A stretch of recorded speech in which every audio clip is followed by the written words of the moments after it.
All right, we are cutting the ribbon on the weekend. It's officially underway now with Gang of Four in the house, the first Gang of Four of 2012. And we're going to meet the gang, and we're going to kick around the big stories. Yeah, it's a new year. Stay tuned, you'll learn a lot on this show. We'll talk about the big stories of the day, the week, the year so far. With our gang, you can also hang with the gang and get a vote in on the JR poll, but you got to move fast. We change topics often. 599-5555. If you really want to get in on what we're talking about, call right then and there, 599-5555, or again, to get a vote in on the JR poll question. On our Gang of Four today, I guess we could call him our itinerant gang member. He's been all over, or nomadic, or... Nomadic, that's good. I like nomadic. He's been all over the West. I have. He is not running for president, but he's acting almost as if he is. I haven't. I don't think there's many votes out there. I mean, I was out in the the deserts of Arizona. You have our vote, Steve. Well, thank you very much. Steve Stoli is here, everybody. Thank now, you are driving around in an RV. I live in the RV. You live in the RV. That's my home. Wherever I am, I'm home. Having a cousin Eddie from National Lampoon's. No, I didn't borrow it. It's mine. It's mine. I just got off a 4,000-mile trip. But there's a purpose. I mean, you have Yes, I'm writing a movie for Robert Duvall, and where I went is where all the scenes are taking place. And it's interesting. I thought I was going there to write it, but actually I went there to discover. I journaled everything that happened to me, and there was some things from National Lampoon. I mean, that's in this thing because it was a funny trip. There was me and 300,000 native Navajo Indians in one place together. It was kind of well. I was wondering sometimes if it was. You came back. So I came back. There was no bows and arrows and stuff, but it was an amazing trip. And I tell you what, in Utah, God did some amazing rock work. That was just, my eyes were bug-eyed during that whole trip up there. But I walked the streets of John Wayne, and all those old guys, and the movie sets are still there. And so I'm going to go to Alamo Village next week to finish up some scenes, and then I'll see Duvall in February. Really? Yeah. Well, please check in with us. Oh, I will. I'll be the roving nomadic, whatever. All right. We didn't forget about you.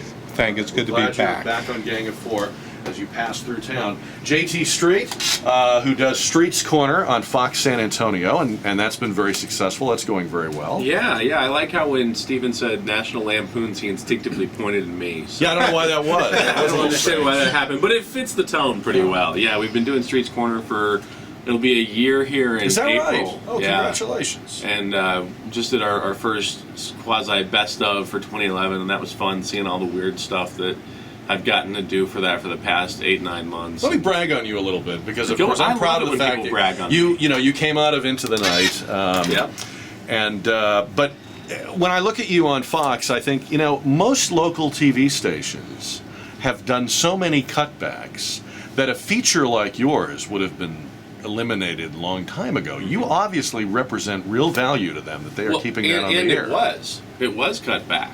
I mean, we lost that when everything contracted in 2009, but But I mean, it wouldn't even be on now if it wasn't a good feature, is my point. I appreciate that. Yeah, I think so too. So good for you. And I know you do a lot of other stuff there as well. You're a very busy guy at Fox, JT Street. And then our good friend Mario Ochoa is here. He started his own, what's it been now, a couple of years? 2 years in February. Yeah. Sammis and Ochoa. You came out of a bigger firm and Actually, I think in the worst economy of our lifetime. I think at this point we're a little bigger than You're the bigger firm. Yeah. Good for you. But I mean, I remember when you did this. Yeah. Part of me wanted to congratulate Mario, and part of me wanted to throw a net over him. Because who starts a business, right? A small business during the worst recession of our lives. It got to the point we had to. Yeah. We couldn't take it anymore. Good for you. But growth has been good, and I think across the board, small business owners like Tanya and myself, we're starting to see some gain on what we're doing. Boy, if you need PR, these are the guys to talk to. Thanks for that. Now, what's your big thing? What are you working on right now? Oh gosh, we got 2 things going right now. We have an event happening February 23rd at the Alamo Draft House. We're bringing in Eric Lai, who's one of the co-founders of LinkedIn. Gary Hoover is the founder of Hoovers.com. He's also the former founder of Bookstop before they were acquired by Barnes & Noble. So that's happening at the Draft House. It's going to be a symposium for entrepreneurs around South Texas. They're going to talk about how you build a business, how you grow. Second thing we're doing is working with the San Antonio River Foundation for this year's River Teaming. And I could say this, they're not confirmed yet, but it looks like we're going to have entertainment this year. We're bringing in Pink Martini So that's Oh, gonna be okay. very cool. Yeah. So that's we're still working out the details, but if all goes well, by hopefully this time next week we'll make the official announcement that they'll be coming. Very nice. Yeah. Stay tuned for Yeah, that. absolutely. All right. Well, we had the Iowa caucuses. Yep. You can't call it the Iowa caucus. It's the Iowa caucuses, or cockeye, Don't if you call it will, cockeye. this week. Well, Hawkeye cockeye. No? All right. You can I guess call it whatever not. you want, Jack. You're on Riccardi Street now, JT. And it's a dead end. All right. So, what do we take away? What's the takeaway from Iowa, Stephen Stoli? Oh, they have What have we caucus in learned? there? Jeez, I've been traveling, Jack. I didn't know we It's have an election this 2012, year. It's a presidential election year. You know, I have to be honest with you. There's some days I lost track of what day it was doing this traveling. So, That didn't start recently. what, He was finding his spirit animal. that's right. You know, I would say that I Let me don't give you know. a chance to think about it. Yeah. Did you guys hear this, by the way, that they said that there's some guy in some little town, Moulton, Iowa, who says he was helping count the votes. They only had like 50 people voting. Yeah. But he says there was a 20-vote mistake in favor of Mitt Romney, And which he won by what, 8? he won by 8 or Yeah. 12. Eight or I something. think it was 8 or Yeah. 12. 8 votes. Yeah, 8 votes. Yeah. All right, so that would give a 12-vote margin to Santorum, and of course the state Republican Party is saying, no, this guy wouldn't know that. He's not in a position to know that. He's insisting that he does know it, and I mean, it's just a kind of crazy footnote, you know? What rock did this guy crawl? Well, no, I don't know. He He might. That could. What? We've never heard of this before. Well, But look at how the caucuses were run. I mean, it was so old school. Like you saw clips of people taking Ballots these on paper, ballots yeah. and folding them in half and sticking them in Shoe boxes. cardboard boxes. I mean, you're telling me with all the sophisticated methods that we have now, and we still get it wrong, that's not Right. going to result in a Right. 20-vote difference. Could. You know, Could. I mean, it seems plausible, but I think the Republicans are probably just more likely to be like, "It's over, stop it. Well- we want this to be done." I mean, either way, whether Romney won by 8 or Santorum won by 12, they basically they tied essentially, right? yeah, and Right. you had mentioned this in the previous hour too, and I as I was reading about the caucus, I realized that the Republicans really don't have anyone at this point that they're behind. Santorum and Romney both split basically the vote in Iowa, Yeah. and so you had mentioned, is Ron it Paul. is it wise for them to rally behind someone now or let them kind of fight it out? And so it's an interesting question. But Yeah, that's what the about one that big question? takeaway that I don't I mean, see anybody. They did- rushed behind Perry, Right. And, They've had all these surges, Yeah. and then as soon as they do it, they discover they have like second date remorse. You know, Sure. oh wait a minute, I don't want to be out with this guy. Yeah. So No, I'll call you. Yeah, exactly. Sure, we should get together again. I'll let you know when. So now they're trying out Santorum, but through all of that, when you ask Republicans, if you look down at the polling data, you look down at the third, fourth, fifth question in all these polls, who do you think will be your party's nominee? Overwhelmingly, they say, well, we think in the end we're going to nominate Romney. Yeah. So this guy in the Washington Times, Jeffrey Kuhner, is saying, Republicans, you better get behind him or somebody fast, or you're going to have spent all your money and made everybody sick and tired of you, and you'll be in no position to run against Obama. Is that true? Well, go ahead. I was just going to say, if you pick them now, then, I mean, there's a chance of overkill that, too. It's much more interesting with all these guys. They remind me of that Bop It thing where you have these little moles stick their heads up, and as soon as they're leading, somebody starts beating them down, And then That's another a head great pops up, and analogy. you beat this Just in. whack a candidate. Just Yeah, it's like a whack a candidate type thing. Hasn't it always been that way, though? I mean, this is how it Yeah. works, right? I guess it's just more prevalent. And I don't know if it's just we're in the moment and it's more pressing now because we're in the moment, but I don't recall having 9 candidates or 7 candidates where it was this crowded. I mean, even in 2008, it felt like you had Clinton and you had Obama, and it was pretty much a 2-horse race from the beginning. And if you remember, everyone's like, why don't we just get rid of all of this and nominate Clinton? Because we all know that Clinton's going to be the nominee. Right. And we see how that turned out. So I don't know if it's just in the moment and we forget about the primaries of the past, but I love this. When it started, I was like, oh, we got to do this for a year and a half, but now I can't wait. I mean, it's all so wonderfully entertaining. Every debate, you don't know who's going to stick their foot in their mouth, and I hope Perry keeps going because every time he speaks, it just makes us all Well, remember how yeah. proud we all are to be Texans. We'll all be a little poorer in the humor department if Perry drops out. But I don't know. To me, we're having a little historical amnesia here. There have been crowded fields before. There have been fiercely contested primaries. And you mentioned '08. Now, it's true that it came down pretty quickly to Clinton and Obama, but it also took them well into the spring. They were still duking it out in April. So, I mean, why wasn't that bad for Barack Obama if it's going to be bad for the Republicans? I think the Republicans are trying to put pressure.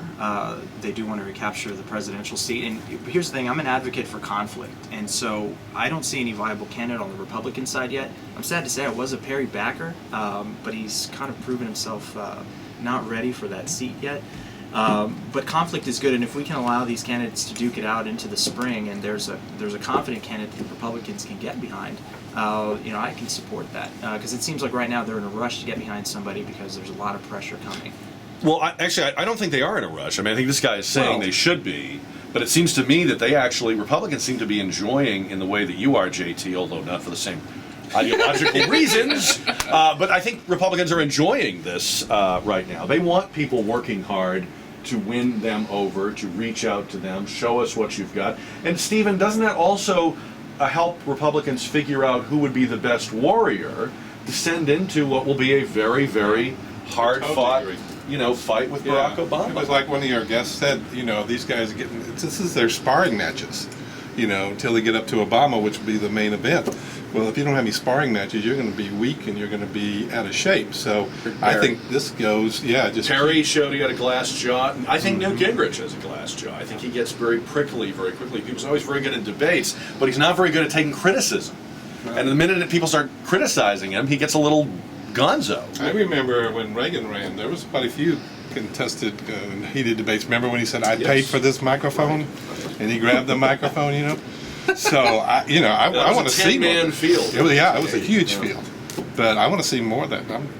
I don't get a lot of TV sometimes where I am, but I listen So the to you on consensus the in the internet. room is that Republicans should keep on having their primaries and caucuses. There's no hurry, we don't think, to get behind one person. If you're going for news media, and you're going for stories, and you're going for coverage, and that's what all these guys are. They want coverage because every time you get on the news media, that's a free plug for you. Right. Why not let it go on That's a into the good spring point. and summer? There'll be a lot less interest if it's already decided. Yeah, and let Obama find a way to break into the coverage. Like he's going to have to, like he's been doing all this week. I mean, did you notice right after the caucuses were over, he came out with two major things. Right. One, the defense plan that came out at the Pentagon, and then two, the recess appointment for the Consumer Protection Bureau. Right. He's going to have to keep doing stuff like that to break into the news cycle. So, why not let it keep going? Yeah, and there's another interesting strategy I think the Republicans can take. It's the longer they allow the candidates to duke it out, the less time they give Obama's side to prepare a strategy for one candidate.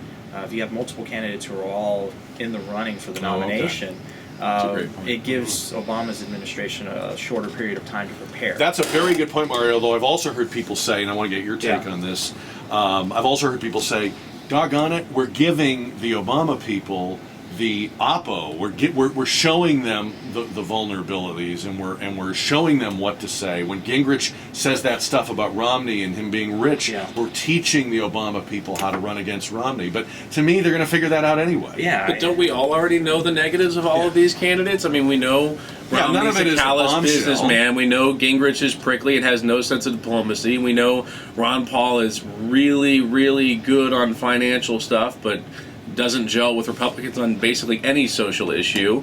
If you go down the line, you already know everyone's negatives, so I don't know. And they already know how they're going to run against Romney. They're prepared to run against Romney. What they may not be prepared for is somebody other than Romney. Yeah. I think you may be right about that. We have more Gang of Four coming up. Mario Ochoa, JT Street, Stephen Stoli. You're hanging with the gang at 599-5555. And in the 550 KTSA newsroom, here's Karen.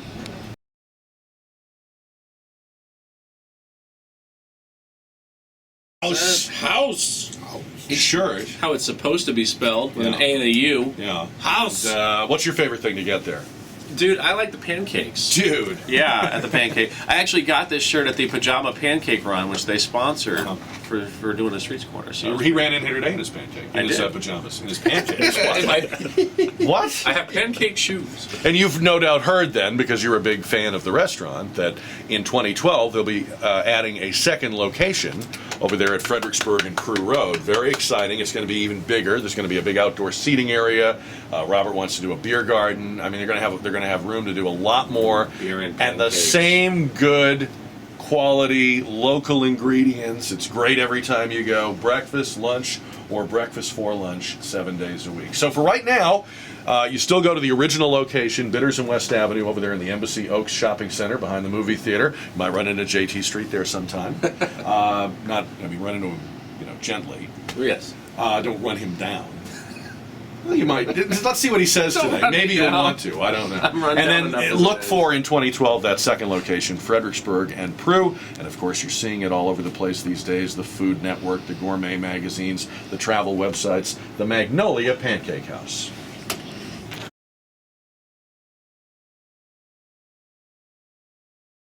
Mario Ochoa, JT Street, Stephen Stoli, right here. We don't know when we'll hear from Stephen Stoli again. Every Going day's a back Friday out into to the me. desert. Yeah, going back out into the desert. in I his am. RV. All right, very disturbing story this week. Brownsville, Texas. Police called to a middle school. A boy is in the hallway with what appears to be a gun. Well, it is a gun. They confront him. They repeatedly shout at him to put it down. He doesn't. Police say he brandishes the gun at them, in fact. And they shoot him and they kill him in the hallway. And it turns out to be an air pellet gun. Still a lot of mystery about why he did this and what he thought he was doing. When we got to talking about it on the show, I mean, we have to say at the outset, obviously, we don't have all the facts yet. We don't know everything yet. We may never know all the things we would like to know to understand this story. But when you are in a situation where you're holding a gun, you're in a school, the police are telling you to put it down. It seems to me if at that point you're not putting it down, getting shot is a 100% certainty outcome. I mean, to me, there's no other way that this story could end if those are the facts of the story, Mario. Yeah, it's a tough story, but from the reports that I've read, I mean, the police followed procedure. He was repeatedly asked, and if in fact he did turn the gun on them, regardless of air gun or not, the police were within their right to defend themselves. So that's a difficult one. I was curious. I was reading the story if there's procedures in place when you're dealing with an adult,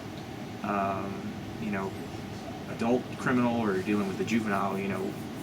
When you shoot, are you shooting to kill or are you shooting to maim? You're shooting to stop. Yeah, and stop unfortunately- is usually going to mean kill or very seriously injure. so they're that's they're the not only shooting thing the gun out of your hand like in the movies where they just, Yeah, and that's that's the only real thing that I thought. But I mean, if the story is in fact what they're saying, I mean, they did follow procedure. And, unfortunately, someone had to die because of it.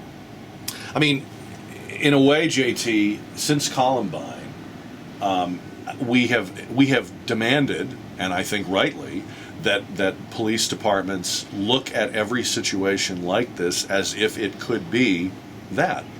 That's the presumption going in, and in fact, we now expect when we hear of guns or a gun at a school, it almost always is a student. It's almost never an adult intruding into the school. Yeah, I think two things about this. I had a friend of the family who committed suicide by cop. Explain what that years is ago. for folks that don't know. For people who don't know what suicide by cop is, it's when somebody intentionally provokes an armed response by the police department in order to kill them. So you put yourself in a position. You put yourself in a position where you're in an armed standoff with the police in the hopes that they will shoot you. Right. Because that's how you want to go out. Okay. And it's a horrible thing, and it's a really sad thing. And it happened to a friend of our family. And there's no evidence that this is what happened, but from that personal experience, the conclusion I'm drawing is that 15-year-old, I hate to draw that conclusion, but it sounds exactly like what happened in my situation. Because You're right. You do have repeated attempts to put it down. I know it's a horrible, traumatic, scary experience, but if it's any of us, somebody tells us to put it down and they've got a gun on us, the first, Absolutely. you know, and you know, it's not like if that was the case, he would be the first 15-year-old in the world who was ever suicidal. Mm-hmm. You know, so it's a horrible tragedy. It sounds like that's what it is. I hate to draw that conclusion, but that the parallels are too striking for me personally to get away from that in my head. The other thing I wonder about this is, I even tweeted about this, like, no tasers? I mean, tasers have been so proliferated in our society now. Nobody had a non-lethal way of stopping this kid. And if we are going to have armed police officers in schools, is there a non-lethal alternative? No beanbag guns, no tasers? I mean, when you look at police forces now, they are using so many other different means of non-violently stopping, whether it's through audio, like you can beam a wave of sound at them, a wave of heat at them, other things. Those things are not in the purview of most police departments. Right, I don't know if Brownsville Stephen had Stoli, anything we had like a guy that, but actually maybe they call- should. We actually had a gentleman call the show. We had a number of people in law enforcement or who had been in law enforcement call into the show. And one guy made the point, very good point, that when you taser a person holding a gun, you cause all the muscles to contract, including the trigger finger. So police do not taser people who are pointing a gun at them because that's the fastest way to get shot by them. Yeah, that makes a lot of sense. I would like to know if sociologists have found out what point did society change. I mean, I'm speaking as the elder statesman, I guess, in this group, but I remember bringing my Daisy BB gun to show and tell in the 5th grade. Yeah, but we walked down the streets with our BB guns or our pellet guns, stuff like that. Where did it just happen that all of a It sudden started when kids started. Yeah, doing they it's it. started 1998 shooting each other? Columbine? I mean, Yeah. I mean, but because before then, I mean, nobody ever thought about bringing a gun into school. And why? I mean, these two people. That's where it changed. That's where everything just changed. It's sad. I mean, I think you would have a good point if you were having this discussion X number of years ago when we were still in that gray area where a person could, with innocent intention, bring their hunting rifle or their target practice. But in this day and age, you don't go to school every day as a student or a faculty member and not know that there is a hair trigger response, pardon the pun, Yeah. that there is a zero tolerance, that there's almost a paranoia. It's like you can't say bomb at the airport, even though saying it doesn't hurt anybody. Right. You just can't. Yeah. And so we know that now, and it kind of points to what JT is saying, that you almost have to think that a person is inviting this outcome, because what other outcome can there be? And you know, there's no other way this story can really end if the police are doing what we have demanded that they do in these situations. You know, after Columbine, for years we heard about the slow, lethargic Littleton, Colorado response. Yeah. The cops waited so long outside, the slaughter was going on, and they were busy setting up their perimeters, and that can't happen again. Yeah, I had a friend of mine who I was talking to the other day who taught in Corpus Christi, Carol, I think it was. And she said there'd be days when she's had her full class, and the next day one kid's gone, and the kid's gone because somebody, had a gun and 15-year-old and shot him, outside the school deal. I don't know. I just sit there and go, I'm with you. We never had anything. I never remember an incident like that when I was in school. It was not even in our universe of Yeah, I was thinking, consideration, yeah. but it is now. I know. All right, we're back with more Gang of Four. It's 10:56. The news and talk of San Antonio, 550 KTSA.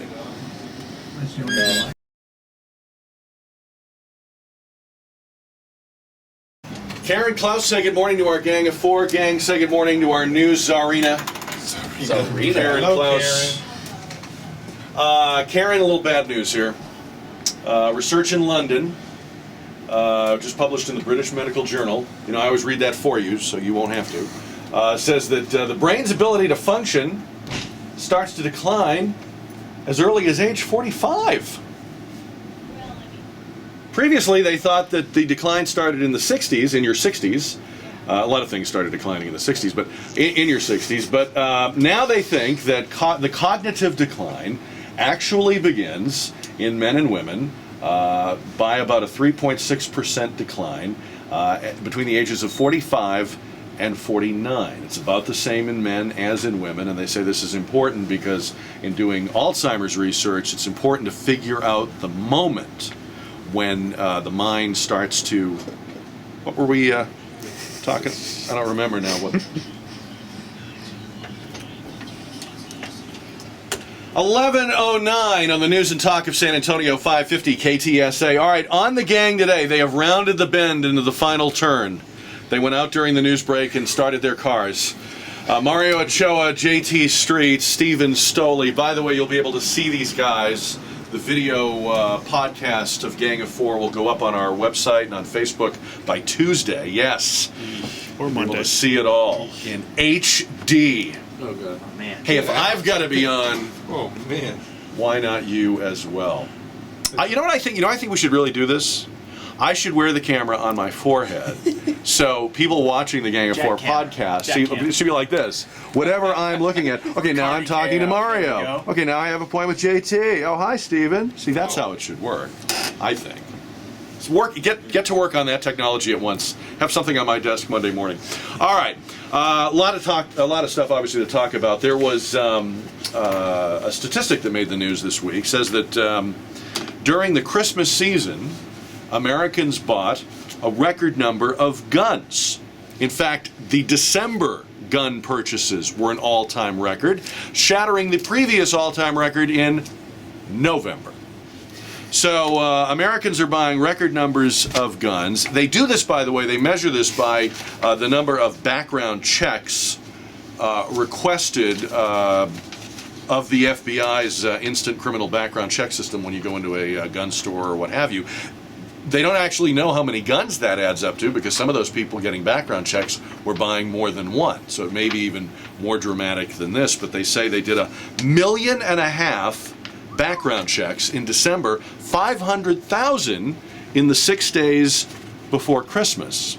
Take balls. What's going on here? What is this about? Did they say whether there was a difference between handguns or rifles, hunting rifles? Does it say that? I mean, I'd be curious if that was. Well, it's background checks by gun dealers, Okay. so it's whatever they're selling. But what's going on here? I mean, I've heard people say, "Oh, it's tough economic times. People are more afraid of crime. They figure if there's a lot of hard luck and hard times out there, people are trying to, rob me." Then I've heard people say, "No, this is fear of Obama coming after their guns. He's anti-Second Amendment."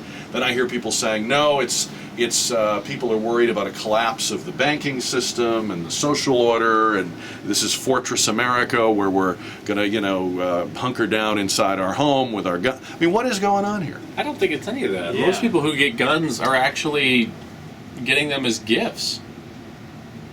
And that's not a joke. I mean, like, especially, here in So there Texas, were we're a lot hunting. of people buying it's deer guns as gifts. season. You've got hog JT, season coming up. that wouldn't suddenly spike in 1 year. Hey, there's a lot of deer out there. JT, the well-known hunter. So you think it's people just buying it for recreational I don't think it's just purposes? that. I don't think Mainly no, that, you that's- think? I think a lot of that is that. Okay. Yeah. Mario, what's your theory on And this? fear. What are these Gosh, I don't know. consumers up to? I know consumer spending was up the early days of the shopping season during Black Friday. I don't know. Maybe the economy's rebounded to the point. Maybe people have been longing for People that. have been putting off been that gun longing for that purchase. handgun Yeah. or rifle, Could and be a we're able to luxury go item. pick it up. I think guns aren't a cheap purchase, right? I mean, they're pretty No. expensive. So, I maybe- blame A Christmas Story.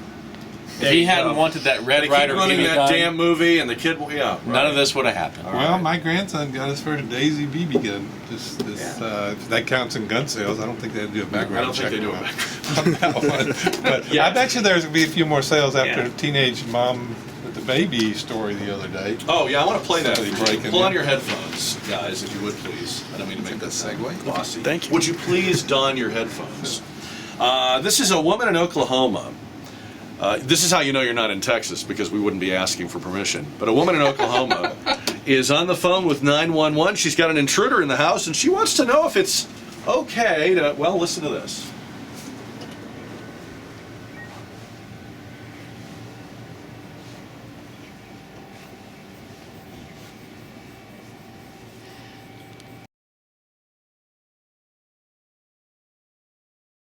Yes, you can shoot him, and also you might want to set off your remote control of your car. I didn't hear Mario? I Couldn't hear it? No, No. I'm sorry. It shorted out. Then whatever your opinion is, we don't want to know. No, I'm just kidding. She's on the phone with the dispatcher. I love the equipment in this place. I hear you thought so. She's on the phone with the dispatcher, and she's telling the lady, Okay. yes, you can shoot an intruder in your home. Did she ask, can I Yeah. shoot him? Yes. Is she within her right? Yeah. Okay. Is she in her right? Oh yeah. Yeah. Yeah. Okay. Yeah. Oh yeah. I So would he's giving take her my good baby advice. or my kid or my. You know what I grandkids. took away from this story? I don't know if this is just me or what, but I guess I feel like we have really reached a low point when a person in their own home with a baby is not sure that they can defend themselves. And I'm not trying to make this about a Democrat or Republican thing, but we as Americans have come an awful long way when we're calling the 911 dispatcher to see if that's okay. I think this woman's probably the exception, not the rule. Most people, I mean, 9 out of 10 people on I the don't- street know I'm that not- if somebody invades their home, they I don't are know. well within their right. She's had a tough time. She lost her husband recently to cancer. She's struggling financially. To me, it says something that we wouldn't know, that anybody wouldn't know. I'm in the right. Didn't I she am know in these the right. guys though that were coming into her home, or were they complete I strangers? don't know, to but her? I mean, I had heard that she knew them. Yeah. So to me, that kind of. I hate to because I know she's being called a hero and things like that, but I have a lot of questions about what was going on before this 911 well, she doesn't have to be a hero to do what she did. I'm just saying that this should be, and Mario, you're probably right. Probably most people know that this is their right, but it's incredible to me that anybody would doubt that we would have any doubt in our own home that we have the right to protect But ourselves. they have that's a specific law in Oklahoma called the Castle Law. Is that what it's Castle called? law everywhere, yeah. So, but it's a specific law now. I don't know if we've always had that law or had to have that law until somebody somewhere shot somebody, and then they went, okay, let's make a law now because we got to make sure it's okay to shoot somebody in your own house. Of society becoming soft. It just may be an issue of maybe she was just never introduced to that right, that law, that she's able to defend herself if somebody invades. I mean, Yeah, you I've don't seen know it, I've if they seen were it her before. guns, were they her late husband's guns, and she had never encountered a situation like this. She never thought she had to, or was she, making this call for another reason because she knew them? There's so much more to this. I'd love to know more about it. This could be another rise in gun sales because this probably will spark people to go call whoever, the police, say, can I shoot somebody in my own home? They go, yes. Okay, I'm going to go get a Go gun. buy me a gun. Could. I mean, I'll be honest with you, I have a gun in my RV and I'm licensed to carry it. And you try to break into my RV, that's my I will home. knock beforehand. Better not. I will. Identify yourself. It reminds me Things of would have to be rough if people were breaking into the RV. Actually, I park where the 18-wheelers park on the Kmart lots or the Walmart lots because nobody bothers an 18-wheeler. You know, though, if I was going to break into your RV, you know what it would be for? I want a chance to use that chemical toilet. All right. Yeah, that sounds like some kind of living. It never clogs up. Don't have to have a plunger. You started that, Jack. I didn't. I was just... How come everything we talk about in this show keeps going back to Christmas Vacation? I can't figure out how that is. All right. What do you Everything guys turns think about? Let me dragoon you back into politics for a minute. There's been a pair of moments this week in the political discourse that have seemed particularly awkward, out of place, unnecessary. First, it was Alan Colmes on the Fox News Network, and now it was the other night. It was Eugene Robinson, the columnist, appearing on MSNBC. They were both mocking this story going around about Rick Santorum, that when several years ago his wife gave birth to a baby who died upon being born, and they took the baby home to mourn it, to hold it, to pray over it, to let the children in the family see that they had a brother, as opposed to just checking out of the hospital and having the baby go straight to a funeral home. And in fact, as it turns out, the American Pregnancy Association actually recommends that it's not a bad idea to get to know the stillborn baby. Don't walk away too quickly because it helps with closure and healing and all of that. Well, 2 different times now, people have said, boy, that Santorum is a creep. He's a weirdo. When people find out about that, they're not going to vote for him. Why is this even necessary? Yee, that's the first I've heard about that. That's really tactless. I mean, that's really, sometimes really I bad. usually think, except for Biden, who goes off the wall in statements, sometimes I think some of those guys do it so they can get attention to them. Who listens to Alan Combs, right? Unless he makes some stupid, remark like that gets everybody's ire up, and then all of a sudden everybody's going, well, who's Alan Combs and what is he? Well, even when I heard it, when I heard the actual incident with Santorum, I have to admit, it rocked me on my heels. I had never thought about that before. I had never thought, would I do that, or could I do that? And I'm not sure that I would, God forbid I was in the position he was in, that I would make the choice to bring the baby home and have the siblings hold the baby. But I mean, who am I to judge? I haven't been there. I don't know what I would do. And I have to give the guy credit. This is walking the walk. He believes in the sanctity of life. He believes life begins at conception. He's not treating that baby as a throwaway. It's a beautiful thing, even though I'm not sure I would make that particular choice. I'm not a father, but I imagine that parents like yourself, Jack, have a profound connection to your children even while they're still In the womb. And so maybe it's not that abnormal when you think about it. Aside from the fact that maybe it's unusual, there's still that connection there, whether that baby is alive or not. And so maybe the parents want to celebrate the fact that their child was born and passed on, and mourn that. I don't know. It doesn't sound too strange.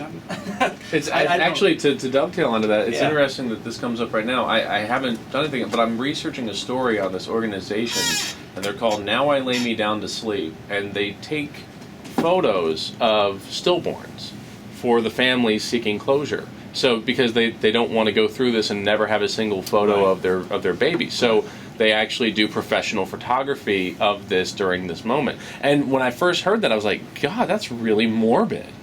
That was my initial just gut reaction. I guess that's the gut reaction that these guys are going off of. But if I've certainly never been in that position. I don't know how I would handle it if I were in that position. And I would hate to I just don't see how this has any impact on somebody's ability to be president, and it's Because like there's no policy Wait, implication. and I don't know all the It's purely details. personal.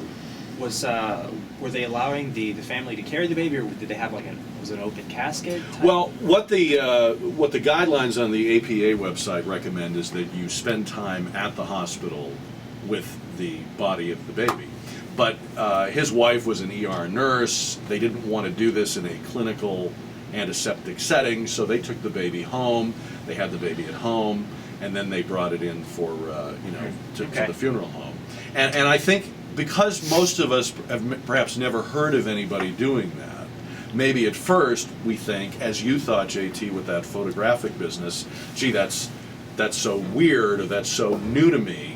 But if we could just take a minute to say, as we do with so many other things, when we see people on television that are pleading for the return of their abducted children, we stop and say, well, wait a minute, that may look weird to me, or that their behavior may seem odd to me, but I've never been in that situation. I don't know how I would be in that situation. I have a dear friend whose firstborn was stillborn, and she had 2 other kids after that. She took them every year to the gravesite to have a birthday celebration for their sister. Yeah. The kid's still a part of the family, even Right. though it's stillborn. So you can't just sit there and throw it away.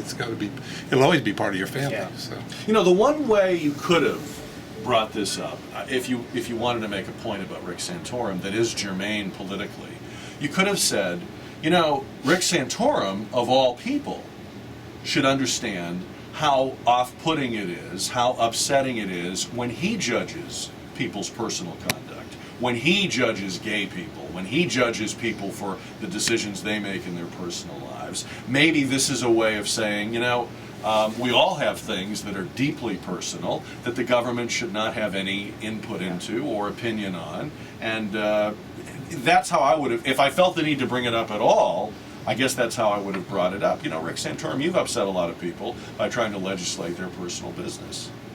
But instead, to just sort of name call him, like that's the first. I know you've just gotten used to the idea of Santorum being a front runner. Maybe you haven't had time to come up with your ammo, but really, that's the go-to point. No, the go-to point is just Googling Santorum.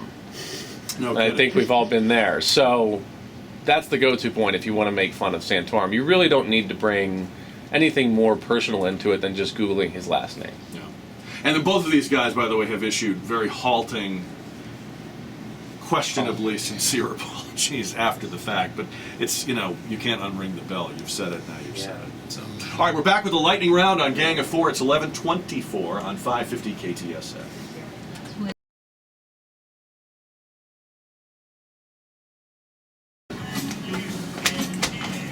Thank you for the story idea.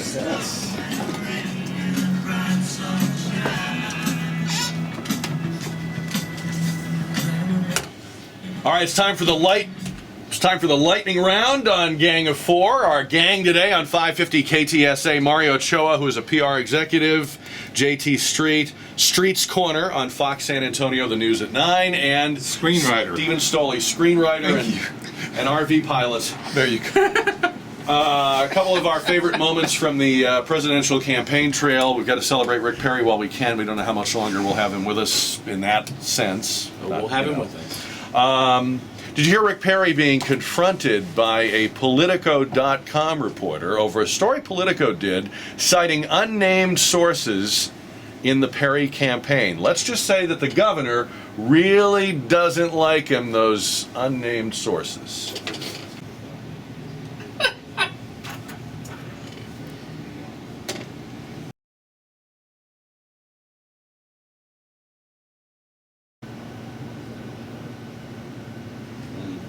Please don't drop out.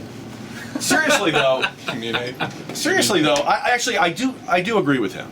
This it's very sloppy, this business of reporters starting a story with "some have said." That isn't journalism. You know, do your job.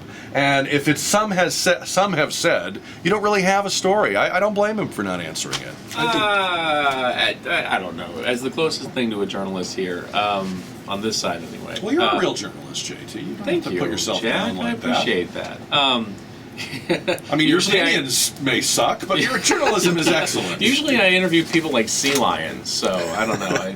But I will say, though, sometimes you have to protect a source. You know, because otherwise you burn that bridge, you never get it back. Not only that, but no one on any campaign will ever talk to you again. Sure. But, you know, so... But you're not going to force me to answer it on the basis of some have said or a person once told me that, you know. I know, but Perry's dodging. He's playing dumb. He knows how the game works. He knows that sources sometimes can't be named, and you know he's looking for whoever said that. But he's right not to answer it. Well, I think he's trying to dodge it. You know, and this explains Texas's shield laws. I don't think this is an issue of whether you can protect a source. This is an issue of whether you really have a story. Because JT, what would stop me from just making up and saying, absolutely I'm gonna go to the governor and say, hey, I've been talking to some people in your campaign and they say you wear funny hats behind closed doors. I mean, that's not journalism. There's no beginning there. But how else do you tell that story, though, Jack? If you have a source and you have confirmed that source, and that source says, I will only speak to you on condition of anonymity, which happens every day, even locally, we get those every day. I have this story, but I'm not going to, as the candidate, I'm not going to comment on it. Perry's comment on that would validate whatever the source had said. He was right to say it. I kind of like his response. Yeah, it sounds like something I would do. I'd be like, if you're confronting me with something, you better. Because I think we're talking past each other. You're suggesting that a reporter doesn't have the right to protect a source. I fully believe that they do. But as a candidate, I'm not going to help you with this very flimsy piece of some have said that you didn't get big enough fast enough. I mean, that's just not a real. I don't have to go there. Just go back to all the President's Men and watch those two guys. They had to get a second confirmation, a second source to be able to print a story. You had to have a collaboration of two people or two sources. But nowadays, you can just get one guy. Well, but there's nothing to say that this particular reporter didn't do that. Before we throw him under the bus, he had two unnamed days. Right, exactly. He could have confirmed that with 2 or 3 different people, and then it's legitimate for that guy to say, hey, listen, this is a critique of your campaign that's coming from inside your own campaign. How do you respond to that? And that's how Perry responded to it. So now he has his story, and we're talking about it. So the reporter did, I mean, I don't know if it's true or not, but if he did that homework, and my presumption is, if that reporter did that homework enough to ask that question, then he got what he wanted, and that story has legs. But it's nothing compared to the trouble that Rick Santorum is having. I mean, here he is. He may have won the Iowa caucus, or he may have lost it by 8 votes.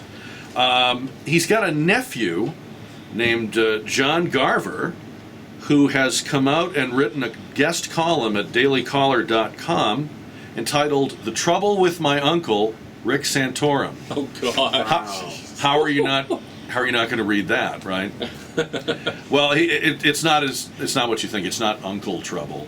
It's basically this guy John Garver is a Ron Paul supporter, and he's saying Uncle Rick's a nice guy, but you don't want him as president. You want Ron Paul. But boy, I don't know. Doesn't family loyalty count for anything anymore? You know? With nephews. No, nephews. Maybe he forgot the kid's birthday a few times or something. You know, I have the feeling he wasn't bouncing little Johnny on his knee enough or something, or maybe too much. Who knows? Supporters in Texas trying to get Donald Trump on the ballot. It's not clear how close they are to that, and it's also not clear that he is actually interested in this. But they've taken it upon themselves. I don't know. Do we need one more sideshow here? Isn't there enough going on? It'd be a nice fodder for your talk show. I mean, if you Even did I that, feel an embarrassment of riches at this point. I feel greedy. I mean, I've got so much to work with. Even I don't really need Trump in the presidential race. But they need 49,799 signatures, and no telling where they are. We talked to the reporter who did the story for the Austin American-Statesman, and even he says he can't really pin down who these people are or what they're doing. They have no connection to Trump whatsoever. It's like the answer to a question no one is asking. 40. What was that number?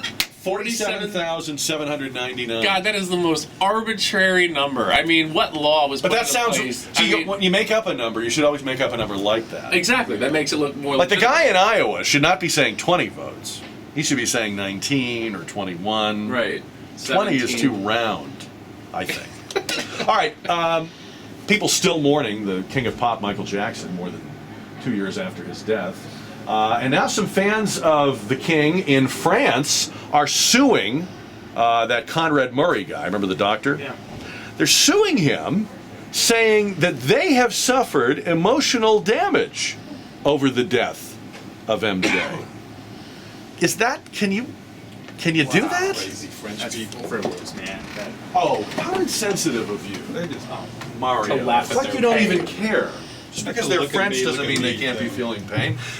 One of them says, through his lawyer, it's similar to losing a childhood friend in a traffic accident. Is it?